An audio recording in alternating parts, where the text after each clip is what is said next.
சரவண ஜோதியே நமோ நம. வாழ்க வையகம், வாழ்க வளமுடன். அனைத்து தமிழ் நெஞ்சங்களுக்கும் கனிவான வணக்கங்கள்.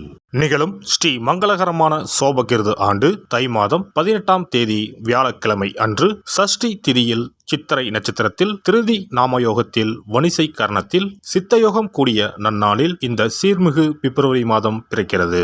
பிறக்கப் போகும் இம்மாதம் உங்கள் வாழ்வில் வளமும் நலமும் செல்வ செழிப்பும் பெற்று புதிய வாய்ப்புகள் புதிய வெற்றிகளுடன் மங்களகரமாக அமைய எல்லாம் வல்ல இறைவனை உளமாற வேண்டி விரும்பி கேட்டுக்கொள்கிறேன்.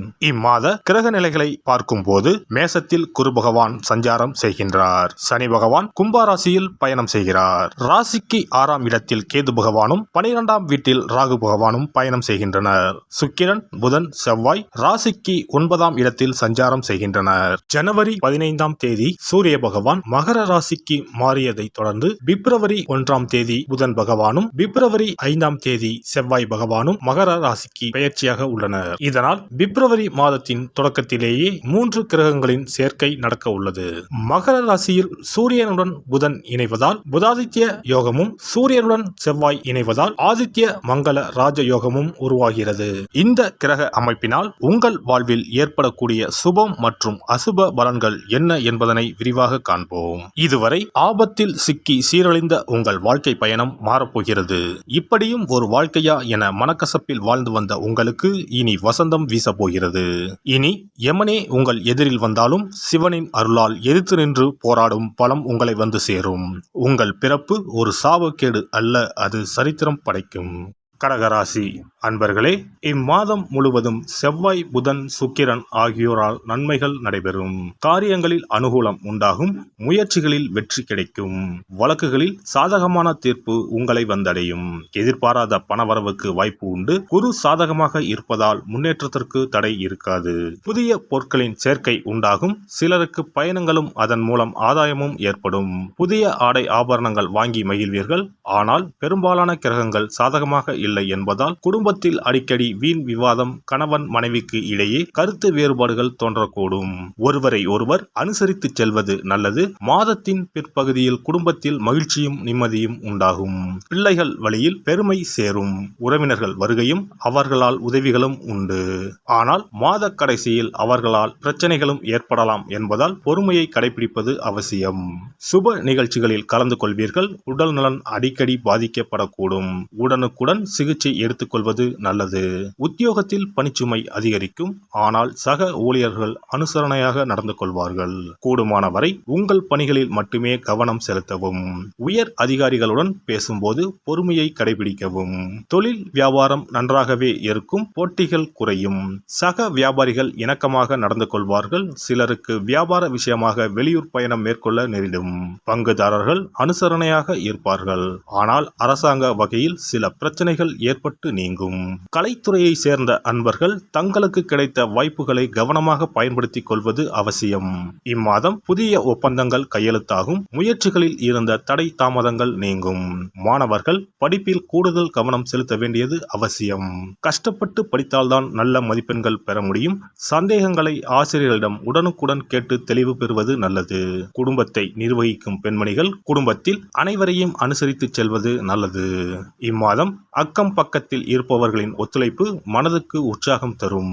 வேலைக்கு செல்லும் பெண்மணிகள் அலுவலகத்தில் தங்கள் பொறுப்புகளில் கவனமாக இருப்பது மிகவும் அவசியம்.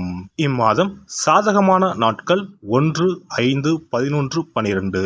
சந்திராஷ்டம நாட்கள் 6, 7. அதிர்ஷ்ட எண்கள் 5, 6.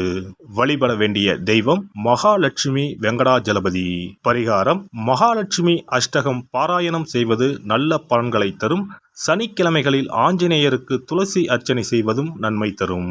சிறப்பு பரிகாரம் மற்றும் ஆலய தரிசனம். புத்திர பாக்கியம் என்பது திருமணமாகி பல ஆண்டுகள் ஆகியும் புத்திர பாக்கியமே ஏற்படாத நிலை. புத்திர தோஷம் என்பது ஒவ்வொரு லக்கணத்திற்கும் வேறுபடும். பொதுவாக எந்த லக்கணமாக இருந்தாலும் 5ஆம் இடம்தான் புத்திரஸ்தானத்தை குறிக்கும். எனவே அந்த 5ஆம் இடத்தை முக்கியமாக பார்க்க வேண்டும்.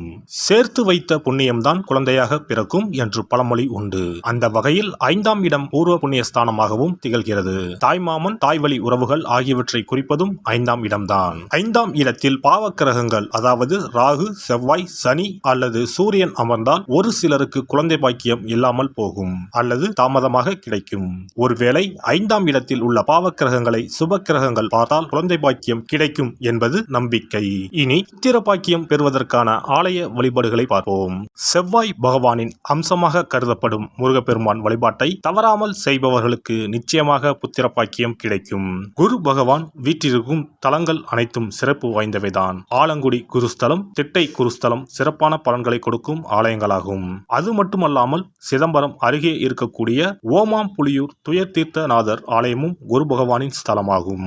இந்த ஆலயங்களுக்கு சென்று தரிசித்து வருவதன் மூலம் புத்திர பாக்கியம் நிச்சயமாக கிடைக்கும் என்பதை உறுதியாகவே சொல்லிக் கொள்கிறேன். மேலும் வைத்தீஸ்வரன் கோவில் அனைத்து விதமான நோய்களையும் தீர்க்கும் ஆலயம்.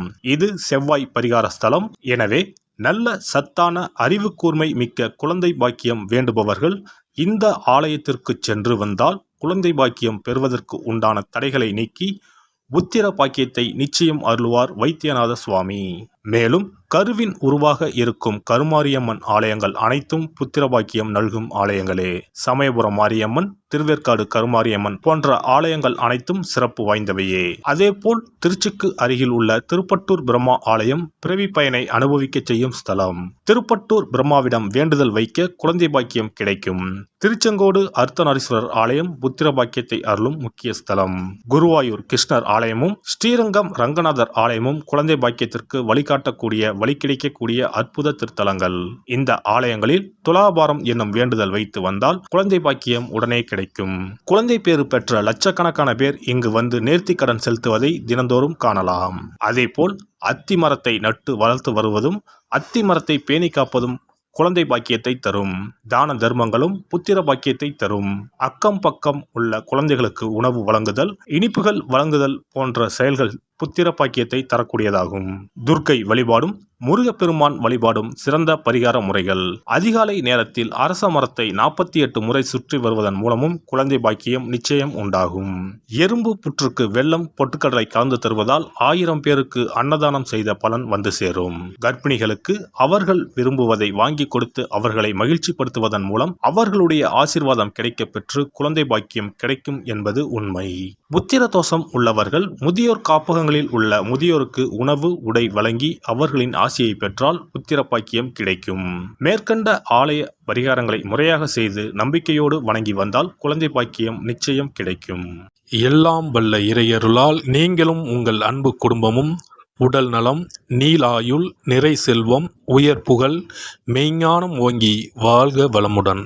இந்த வீடியோ பதிவு உங்களுக்கு பிடித்திருந்தால் லைக் பண்ணுங்க, கமெண்ட் பண்ணுங்க, ஷேர் பண்ணுங்க, மறக்காம சப்ஸ்கிரைப் பண்ணுங்க, பக்கத்துல இருக்கிற பெல் பட்டனை கிளிக் பண்ணுங்க. நன்றி, வணக்கம். ஓம் நமச்சிவாய, சிவாய நம.